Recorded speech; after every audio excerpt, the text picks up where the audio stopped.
Welcome to the artificial tree installation tutorial. Installation components include the foliage of the artificial tree, the pole, the base, the planter stand, and installation instructions. Remove the protective cover and insert the leaves and poles according to their corresponding labels, for example 1 and 1,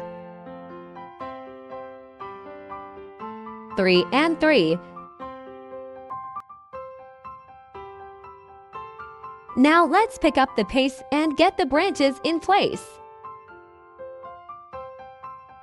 Holding the pole with your hand and gently adjusting the blades, you can adjust the stance and position of the artificial tree to your liking.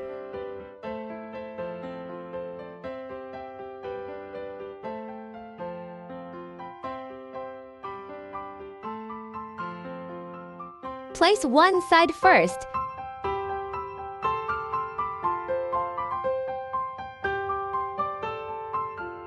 Hold your hand against the basin to widen the mouth and place it on the other side. Now we put the artificial tree on the planter base. Congratulations, you have finished the installation of this product.